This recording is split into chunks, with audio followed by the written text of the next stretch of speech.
Welcome to the Multifamily Investor Nation podcast. I'm your host, Dan Hanford. This podcast is unlike any other podcast you have been listening to.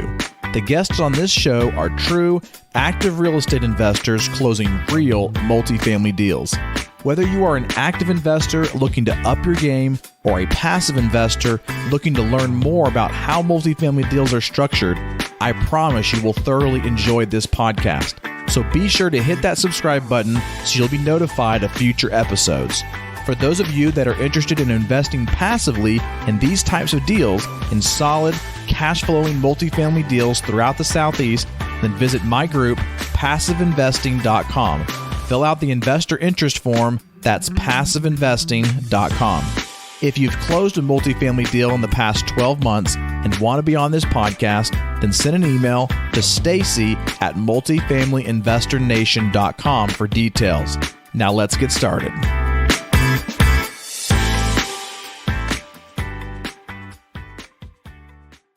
Welcome to the Multifamily Investor Nation podcast. I'm your host, Whitney Elkins-Hutton, the Director of Investor Education here at PassiveInvesting.com. And I am so excited to have on the podcast today, Will Matheson. Will, welcome to the show. Thank you for having me.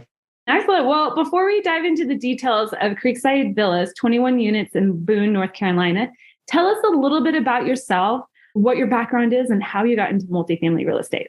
So my background is my first job out of college. I was a broker for Marcus & Millichap out of their Raleigh office in North Carolina, primarily doing retail, but we ended up doing a little bit of multifamily and a little bit of student housing, specifically in Boone, North Carolina, which is how I ended up buying this asset we're going to be discussing later. I have a twin brother, Evan, my partner at Matheson Capital. We decided we wanted to get into ownership. So we left brokerage 2017, went to Columbia University's Master's in Real Estate Development program, and started buying assets in 2018. Since that time, we've bought 13 assets. 14th will be hopefully closing soon. 7 of those assets we've already sold.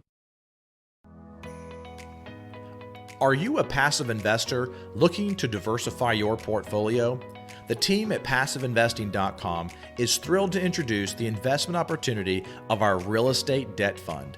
This debt fund places first position loans on rehab projects sourced by our private lending company called Rehab Wallet. Since we started this debt fund in June of 2020, we have funded over $260 million in loans to borrowers across the United States. As a limited partner investing alongside PassiveInvesting.com, you can be part of the success of Rehab Wallet. With a minimum investment of $25,000, you can seize the opportunity to earn a preferred return of 6 to 8% with a 90-day liquidity option to call your capital back. Our real estate fund has been a great investment for our investors to have a short-term or rainy day cash reserve with a high yield return option. Don't miss out on this chance to enhance your portfolio and your financial future. Visit PassiveInvesting.com to discover more about this real estate debt fund and start your journey towards a prosperous investment today. That's PassiveInvesting.com.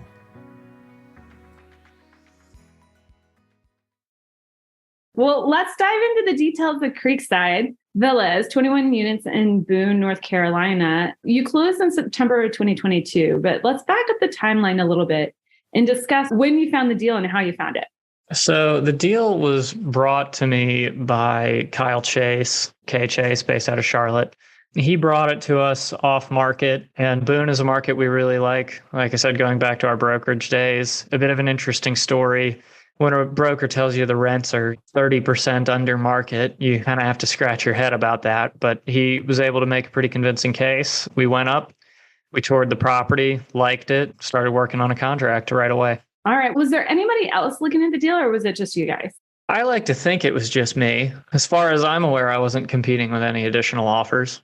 Okay, awesome. Well, that makes things a little smoother. So tell us how you structured your offer and how many times did you guys have to go back and forth before you finally landed on an offer? And what did the offer end up being? So we bought the property for $7.6 million. So it was 20 units plus an office the time we purchased it. So not counting the office, we were paying $380 a unit, which sounds astronomically high. These are luxury townhomes, 2-bed, 3-bedroom, like heated bathroom floors, nature trail on the park on the property with legitimately hand-carved woodland creatures on the posts in front of the doors. So I feel very confident in saying they're the nicest for rent assets in the market. So a little context there. But we had a little bit of a back and forth. I can't recall where we started, but we ended up at 7.6, and we actually had a big sticking point in the negotiation because there were the leasing office, all of these new appliances that had been purchased but not installed. And the story was that the previous owner had essentially just bought them because if he was on vacation, he was managing it himself. Tenant had an appliance fail. He didn't want to have to deal with it. So he just bought all the appliances and put them in the office in case someone needed one. So we had about a 2-week hang up over negotiating that specific issue of would the extra appliances convey with the sale. We also had a back and forth over who was going to pay the broker. And I said, please just build the commission into the price, because if that happens, it can get financed. Whereas if we're paying the broker, we have to raise the equity to do it, as opposed to getting the bank to fund 70%. So did you get the appliances in with the conveyance of the sale? Did they We did. We got all the extra appliances to convey. So just out of curiosity, like if he had used funds from the project to purchase the appliances, wouldn't they be part of the sale anyway? He was the sole owner of it. He was the developer, actually. He was the original developer. He'd owned it for 15 years. I don't believe he had any partners. They're his appliances. And he said, well, I'm happy to go sell them. Like, I don't need to convey these. These are worth $40,000 or whatever the number was. So it was the most unusual sticking point we've ever had, but we were able to come to a resolution and get it done. Awesome. All right. So let's also talk about the business plan. So you saw the 20 units with the leasing office. I imagine for a 20 unit property, you were like, we can convert that into a rentable unit pretty immediately. What was the other parts of the overarching business plan with this property? So as I mentioned earlier, he comes to us and we're being told the rents are 30% below market. And at first we didn't believe it. And we went through the comps and we talked to our property manager in the market, a group called Boone High Country Rentals, who I can't recommend highly enough. And we went through the comps and we said, yeah, these rents are legitimately 30% below market. So what did we end up doing? We closed in September, even though this is not a student housing asset, because the Boone market is so dominated by Appalachian State University. The leasing cycle is really driven by the student market. So all of the leases start at the end of July. They start at the beginning of August. So we knew that we couldn't raise the rents for a year after we bought it, but we're pretty much at that point. New leasing cycle, like I said, we're recording this July 21st. The new leasing cycle starts in August. And our rent growth is going to be about 67% in 1 year, proving that they were under market. And we also, the only other aspect of the business plan was converting the office unit into a residential unit, which involved rezoning parcel of the property because it was chopped up into condos. It took us almost 6 months just to get through a rezoning of that parcel. But look, when you can increase your unit count by 5%, you can spend 6 months on it. Awesome. All right. So let's go to the final details of the offer. What got accepted and the timeline too that's in the offer. So the price, like I mentioned, we ended up at 7.6 for everything. The timeline, as I recall, I think we did a 30-day due diligence, a 30-day closing with a pre-negotiated 30-day option to extend the closing. That's something that we always try to incorporate into our offers, dating back to when I was a broker at Matheson, along the logic of, hey, look, everyone's happy when you're negotiating that first contract. If you're 45 days in and you ask for that extension, then they can always say no. So you might as well get it handled up front when everyone's feeling really agreeable. Smart move. What kind of earnest money did you put down and when was it hard? It wasn't hard until after the examination period. The exact earnest money deposit, admittedly, I can't recall. I want to say it was probably 2%, around $150,000. Okay. Well, let's talk about due diligence. So you had 30 days to perform the due diligence. At what point in time did you actually step foot on the property and did you walk all the units? Well, it was only 20 plus the office, so it wasn't too hard to walk them all. We got up there, we toured it initially, just some of the units. We toured those before even going under contract. And we toured it with our property manager who has a full team. They do the maintenance in-house, et cetera, et cetera. So we toured it with them reasonably quickly. title, all that stuff reasonably quickly. The most difficult thing in due diligence was getting a survey done. And I think that must have taken us over 2 months to get done. That's what delayed our closing. The survey took forever. Supply and demand, they're booked really far in advance. And there was some sort of miscommunication with the surveyor at one point where we were asking them, can you do this? Or like we asked a clarifying question and they never responded. So that lost us 2 more weeks of time. It was really annoying, not going to lie, but we did get that survey done. And shockingly enough, the buildings hadn't moved. So everything was still good.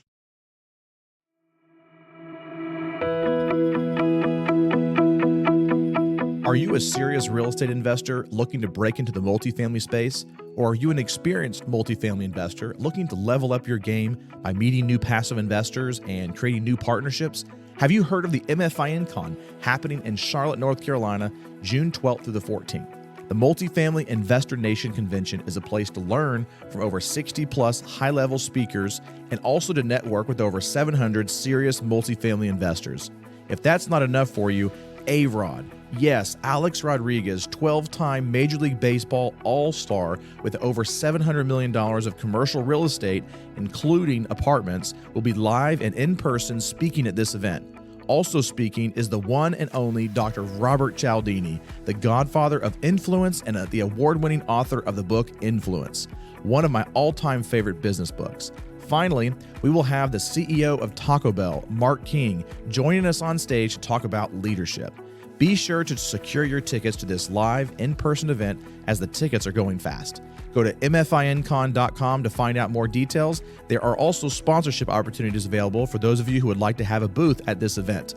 For the details for this event and to purchase tickets, visit mfincon.com. You can use promo code MFINPodcast, all one word, MFINPodcast, to get $200 off tickets, and that's mfincon.com. Look forward to seeing you there.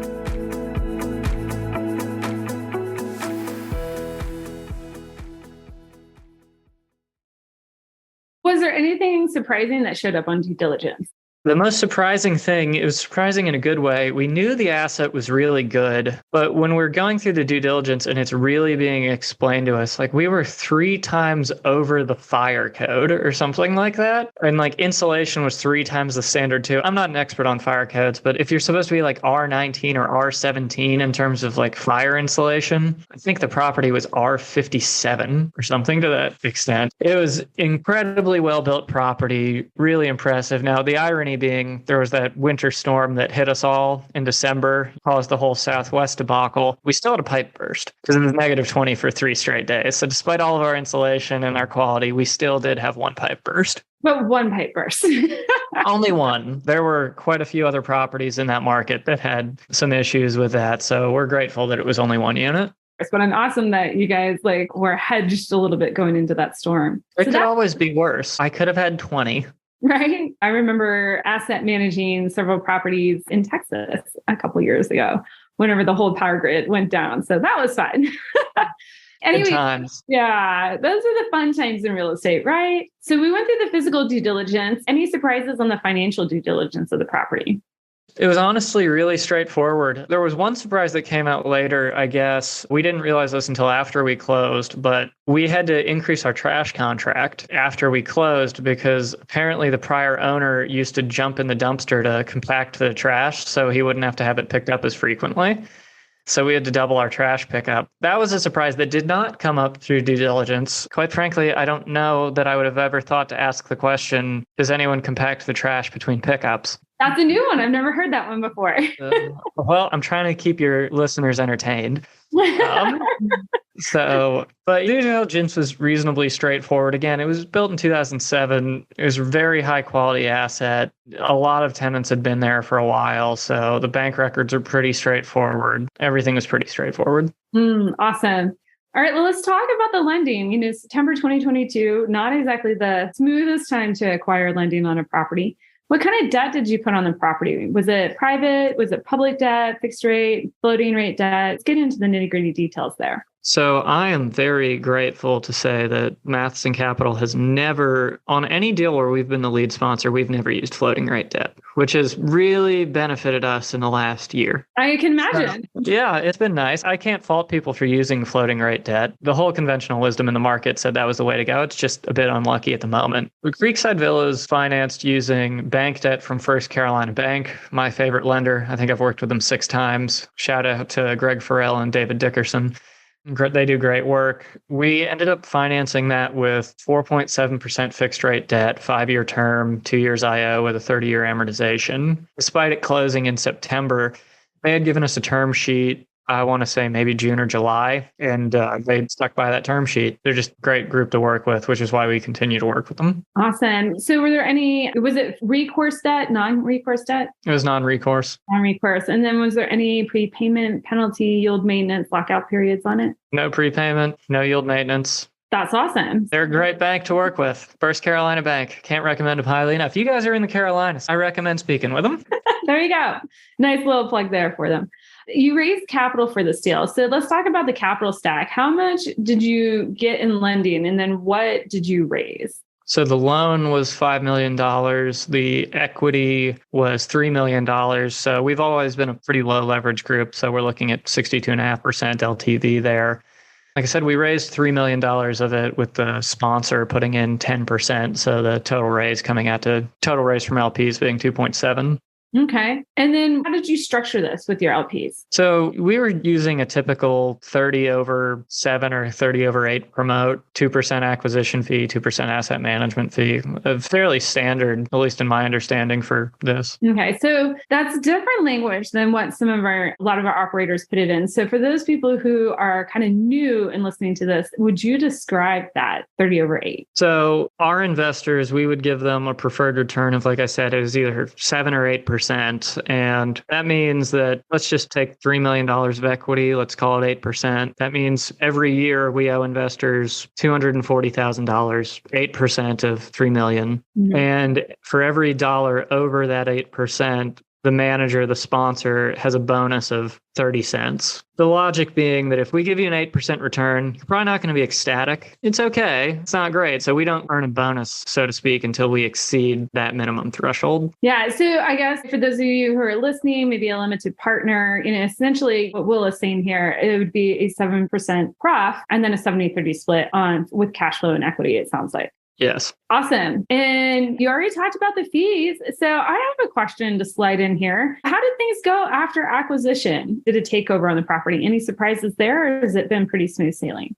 Well, outside of the trash, there wasn't really too much of a surprise. As I mentioned, we had to increase the trash contract. One of the things we did when underwriting the asset, we tried to be very conservative, even though we always knew we wanted to renovate the office and turn it into a 1-bedroom townhome. We raised money to do that in the initial offering, but we never accounted for getting any revenue from it. So all of our projections had to do with just 20 units, buying 20 units, selling 20 units. So that now that we've been able to successfully renovate and rent the 1-bedroom, that's all gravy, so to speak. That's all a bonus to our investors. So I mentioned the trash happened, the pipe burst happened. We were able to raise some of the rents prior to August of this year, but we also had some unexpected vacancies. But on the whole, properties operated pretty smoothly. We've distributed more money than we originally anticipated. And again, we're just really grateful for the debt we have.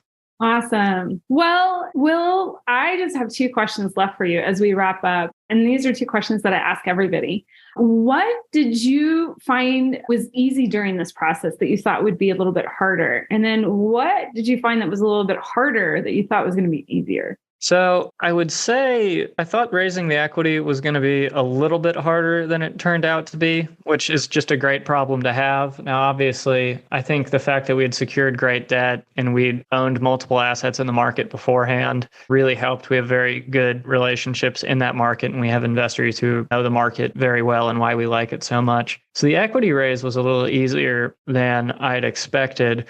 As far as what was harder than expected, this is a terrible answer, but I mean, getting that survey was really difficult. Again, it delayed closing, and survey is not something you think of as, oh, this is going to cause me a problem. Right. Negotiating appliances and surveys. There you go, guys. Well, Will, thank you so much for sharing your knowledge and expertise with us here today. If listeners want to find out more about you, how can they find you? So they can find us through our website, which is mathcap.com, mathcap.com, short for Matheson Capital, obviously. And I'm pretty easy to find on LinkedIn as well, just Will Matheson, Matheson Capital. Awesome. Well, again, Will, thank you so much for sharing your insights with us here today, and most importantly, your time. We look forward to following you on your future deals. Well, thank you very much for having me. Thank you for listening to the Multifamily Investor Nation podcast. I trust you enjoyed this episode. Take a moment right now to leave us a review and let us know what you learned. Also, don't forget to visit passiveinvesting.com and fill out the investor interest form to invest alongside me in excellent multifamily assets located across the Southeast. That's passiveinvesting.com. Thanks again for listening, and we'll see you on the next episode.